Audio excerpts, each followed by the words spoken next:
Welcome to my YouTube channel progressive mechanics classes. Students, अब जानते हैं कि मैं न्यूमेरिकल सॉल्व करा रहा हूँ फ्लोटेशन कॉन्सेप्ट पे, और अब तक हमने 23 न्यूमेरिकल सॉल्व करा चुके हैं। आज हम 24 नंबर के न्यूमेरिकल को सॉल्व कराने जा रहे हैं। तो क्वेश्चन क्या है पहले रीड कर लेते हैं, उसके बाद उसको सॉल्व करने के अप्रोच को देखेंगे। तो चलिए न्यूमेरिकल को रीड करते हैं। एक लकड़ी के रेक्टेंगुलर ब्लॉक की width B and depth D and specific gravity S है। वाटर में उदासीन संतुलन की कंडीशन में सिद्ध करना है कि बी बाई डी का जो रेशियो होगा वो √6s 1 - s होगा। तो डियर स्टूडेंट्स, इस क्वेश्चन को सॉल्व करने से पहले मैं एक हिंट आपको दे देता हूँ। इसमें स्पेसिफिक ग्रेविटी तो यस दे दिया है, तो इसकी सहायता से हम जो सिलेंडर कर रहे हैं, रेक्टेंगुलर ब्लॉक है, उसका वेट निकल गया। ठीक है, कोई नहीं। क्या करेंगे इस क्वेश्चन को सॉल्व करने के लिए, हम मेटासेंट्रिक हाइट निकालेंगे। मेटासेंट्रिक हाइट निकालेंगे और उसको 0 के बराबर कर देंगे, तो हमारा ये आंसर निकल कर के जो प्रूव करना है वो आ जाएगा। तो चलिए देखते हैं इसको कैसे सॉल्व किया जाए। स्टूडेंट्स, ये रेक्टेंगुलर ब्लॉक की बात कर रहा है, तो जाहिर सी बात है कि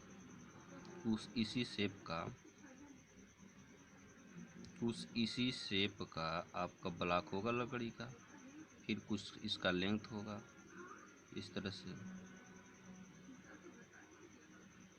अब ये बोल रहा है कि ये चौड़ाई बी, यानी यहाँ से लेकर के ये जो डायमेंशन है बी है, और ये क्या बोल रहा है, डेप्थ, यानी ये वाला जो डायमेंशन है ये आपको दे दिया है डी। ठीक, तो स्टूडेंट्स से जब डेप्थ दे दिया है तो इसकी सहायता से हम इस बॉडी का सेंटर ऑफ ग्रेविटी निकाल सकते हैं, क्योंकि डी के हाफ पर ही सेंटर ऑफ ग्रेविटी होगा। तो मान लेते हैं यहीं पे जी है, और जी का पोजीशन क्या होगा, यहाँ से 0.5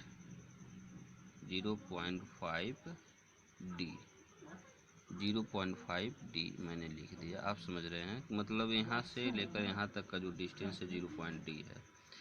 लेकिन स्टूडेंट्स, हमें तो पता ही नहीं है कि इस डी का कितना भाग वाटर में डूबा है। तो इसको निकालने के लिए हमें कुछ फार्मूले यूज करने पड़ेंगे, मतलब आर्किमिडीज का सिद्धांत यूज करना पड़ेगा, फ्लोटेशन का प्रिंसिपल यूज करना पड़ेगा। तो हम अगर आर्किमिडीज सिद्धांत की बात करें तो इस जो रेक्टेंगुलर ब्लॉक है इसका वेट इसके द्वारा हटाए गए वाटर के वेट के इक्वल होगा। तो सबसे पहले हम निकाल लेते हैं इस रेक्टेंगुलर ब्लॉक का वेट। तो लिखेंगे रेक्टेंगुलर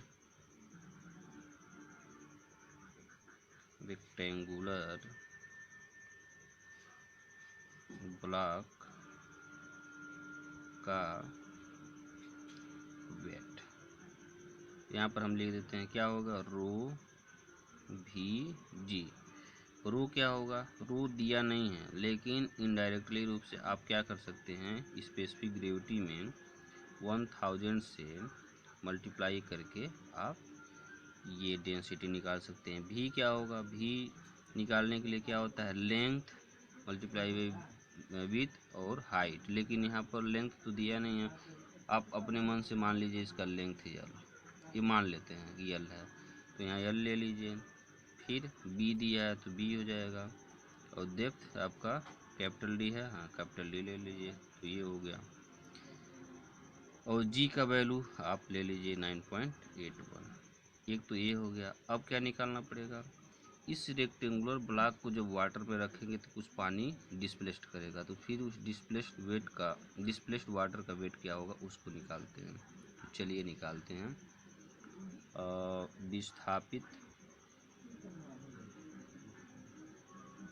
विस्थापित पानी का भार इक्वल टू रो भी जी। तो क्या हो जाएगा रो भी जी का वैल्यू। आप रो का वैल्यू जानते हैं कितना होता है पानी के लिए 1000, क्योंकि ये शुद्ध पानी की बात कर रहा है, समुद्री पानी की बात नहीं कर रहा है। मतलब फ्रेश वाटर का जो डेंसिटी होता है वो 1000 होता है। नहीं कुछ दिया है तो आप फ्रेश वाटर ही लेंगे। फिर वी का वैल्यू कितना लेंगे, वी का वैल्यू आपको लेना पड़ेगा लेंथ तो यह ही लेना पड़ेगा, उतना माने हैं, विथ लेना पड़ेगा। और हम ये मान लेते हैं कि डी का यक्स पोर्शन यानी यक्स डेप्थ तक क्या हुआ है इस पानी में डूबा है, तो यक्स ले लेते हैं। इसका बहुत ज़रूरत है, इसके लिए इसको आप थोड़ा अंडरलाइन कर दें। फिर हो गया ये रो हो गया, भी हो गया, अब क्या लेते हैं जी, जी का वैल्यू 9.81 लेते हैं। अब आर्किमिडीज के सिद्धांत से आप बहुत अच्छे तरीके से जानते हैं कि आर्किमिडीज ने बताया था कि ये जो वेट होगा इस वेट के इक्वल होगा। तो क्या करते हैं, कर लेते हैं इसको इक्वल, और इक्वल करने से क्या फ़ायदा होगा उसको आप देखते रहिए। 1000 multiply by L multiply by B into X, फिर से 9.81 इक्वल टू यश मल्टीप्लाई, ये 5 नहीं है डियर स्टूडेंट्स, यस है, into 1000 L B D multiply by 9.81। Students अगर इसमें कोई जो काटने वाला उसको काट लीजिए आप। 1000 से 1000 कट गया, यल से यल रिमूव हो गया, बी से आप बी को भी रिमूव कर सकते हैं, और 9.81 को 9.81 से रिमूव कर दीजिए। इधर क्या बच गया, यक्स बच गया, और इधर क्या बच गया, यहाँ बच गया यश, और बच गया डी, यश डी बच गया, यश डी। तो डियर स्टूडेंट्स हमें ये पता चला कि एस डी डेप्थ तक वाटर फिल हुआ है, एस डी डेप्थ तक। तो क्या करते हैं कि कहीं मान लेते हैं कि एस डी, कहीं मान लेते हैं कि एस डी यहाँ क्योंकि क्लियर तो है नहीं, मान लेते हैं एस डी यहाँ तक है, ये है वाटर का फ्री सरफेस, और यहाँ से मान लेते हैं कि यहाँ तक का जो डेप्थ है ये एस डी है, एस डी, ठीक। और हम जानते हैं कि जितना वाटर में डूबा रहेगा उसी के हाफ पर सेंटर ऑफ बायएंसी होगा। तो यहाँ से जैसे मान लीजिए कि सेंटर ऑफ बायएंसी को मैं बी से डिनोट कर रहा हूँ, तो यहाँ से लेकर यहाँ तक का डेप्थ कितना हो जाएगा 0.5 एस डी, क्या होगा 0.5 एस डी। ध्यान देंगे ये यस है 0.5 एस डी, मैं बता दे रहा हूँ 0.5 एस डी। क्यों, क्योंकि यहाँ से लेकर यहाँ तक एस डी है, तो एस डी का जब हाफ कर देंगे तो इतना आएगा ये डेप्थ, यानी 0.5 एस डी इसका सेंटर ऑफ बायएंसी निकल गया बॉटम से। ये हो गया, इसका ज़रूरत है तभी मैं निकाल रहा हूँ। डियर स्टूडेंट्स अब हम चूँकि हम अभी क्वेश्चन को सॉल्व करने से पहले ही बताए थे कि हम क्या निकालेंगे, मेटासेंट्रिक हाइट निकाल करके उसको जीरो का इक्वल कर देंगे।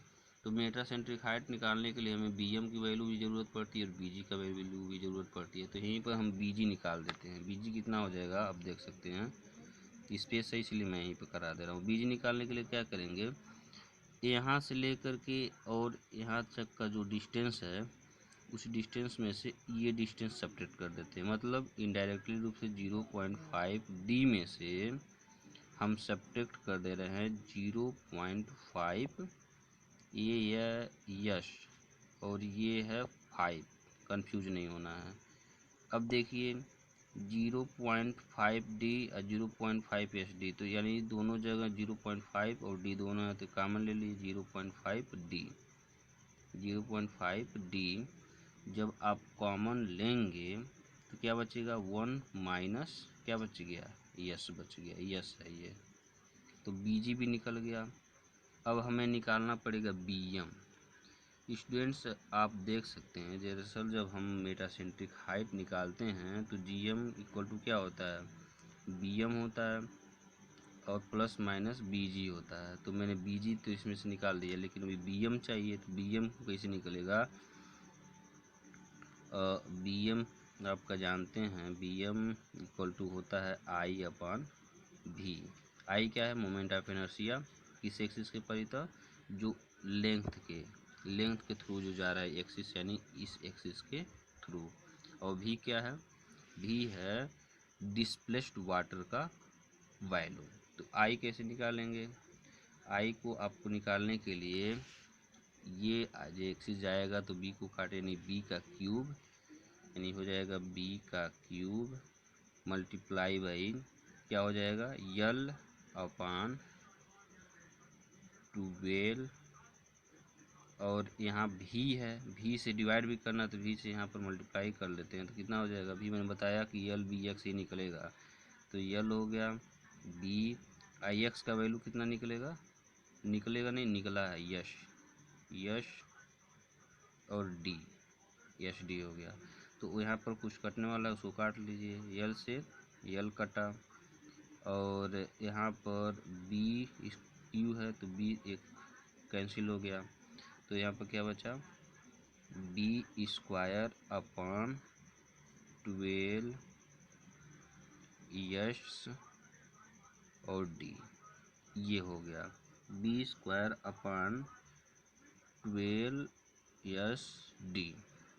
अब आपका BM भी पता चल गया और BG भी पता चल गया। BM में से जो ही BG को सब्ट्रैक्ट करेंगे तो हमारा आंसर जो ये प्रूफ करना है, ये B/D इक्वल टू इतना, वो आ जाएगा। तो चलिए करते हैं। मैंने बताया ये बोला पानी में उदासीन संतुलन की स्थिति में, मतलब उदासीन संतुलन का मतलब ये होगा कि मेटासेंट्रिक हाइट इक्वल टू 0 करना पड़ेगा, ठीक है। क्योंकि उदासीन संतुलन की अवस्था कब तब होता है जब आप मेटासेंट्रिक हाइट को 0 के इक्वल कर देंगे। तो क्या हो जाएगा? यहाँ लिख लेते हैं B²/12 यश D माइनस BG का वैल्यू आप यहाँ निकाले हैं 0.5 D, और यहाँ पर लिखेंगे 1 माइनस यश। स्टूडेंट एक कैसे लिखे आपको पता है? क्योंकि मैं बताया कि यहाँ पर मेटासेंट्रिक हाइट इक्वल टू होता है BM प्लस माइनस BG, और मैं इस क्वेश्चन के लिए यहाँ पर 0 कर दूंगा, बस इतना ही काम करूँगा। तो BM का वैल्यू मैंने यहाँ रख दिया, फिर माइनस का सिंबल लगा कर यहाँ रख दिया, और BG का वैल्यू यहाँ रख दिया। इसको क्या कर देंगे? 0 के इक्वल कर देंगे, 0 के इक्वल कर दिए, ठीक। अब क्या करेंगे? इसको आप इधर लेके चले जाइए। तो क्या हो जाएगा जब आप उसको लेके जाएंगे उधर? तो B²/12 yes D equal to हो जाएगा 0.5 D 1 माइनस यस, ये हो गया। अब इस पूरे टर्म को भी इधर लेकर आप चले जाइए, या एक काम कर सकते हैं कि हमको यहाँ B/D चाहिए, तो प्रयास करेंगे कि B और D इधर ही रहे। तो देखिए एक काम करते हैं, D को आप इधर लेके जाइए, 12S को उधर लेके जाइए, तो क्या होगा? B² कैलकुलेशन तो आपको आता होगा अच्छे तरीके से। B²/D² इक्वल टू ये 0.5 तो ही रहेगा, हम इसको केवल 12S को इधर लेके जा रहे हैं, तो 0.5 और हो जाएगा 12, ये मल्टीप्लाई का साइन लगा लीजिए, 12S, और ब्रैकेट में 1 माइनस यस तो रहेगा ये, ठीक है। अब देखिए ये है 0.5, ये 12S और ब्रैकेट में 1 माइनस यस। तो इसका कहने का मतलब ये है कि अब क्या कर रहे हैं, जब इसका इसमें मल्टीप्लाई करेंगे तो 12 5 से 60 होता है, लेकिन डेसिमल भी लगाना है, यानी 6S हो जाएगा, ये 6S और ब्रैकेट में 1 माइनस यस होगा। तो स्टूडेंट्स एक इसका वैल्यू है B²/D² का, लेकिन हमको किसका वैल्यू पूछ रहा है? हमको पूछ रहा है B/D का वैल्यू। तो इसका मतलब यहाँ पर स्क्वायर जो है उसको हटाना पड़ेगा। तो स्टूडेंट जब इसको स्क्वायर को जब हम हटाएंगे तो यहाँ पर एक अंडर रूट में चला जाएगा, यानी कि अंडर रूट में आप पूरा इसको लिख लीजिए। तो 6S अंडर ब्रैकेट में 1 माइनस यस। तो इस तरह से स्टूडेंट्स हमने प्रूफ कर दिया कि b/d equal to 6s under root 1 minus S. इस तरह से इस न्यूमेरिकल का बहुत अच्छा सा सुंदर सा न्यूमेरिकल था जिसको हमने यहीं पर सोल्यूशन का कर दिया, प्रूफ कर दिया। ठीक है स्टूडेंट्स, तो आप देख सकते हैं एक बार न्यूमेरिकल को। डियर स्टूडेंट्स, इस क्वेश्चन में कुछ था नहीं, मेटा सेंट्रीफाइड को 0 कर देना था और बस स्टेप बाय स्टेप फॉलो करना था। इस तरह से आंसर हमारा आ चुका है। तो स्टूडेंट्स बने रहने के लिए थैंक यू वेरी मच। मिलते हैं अगले लेक्चर में एक अच्छे से न्यूमेरिकल के साथ में।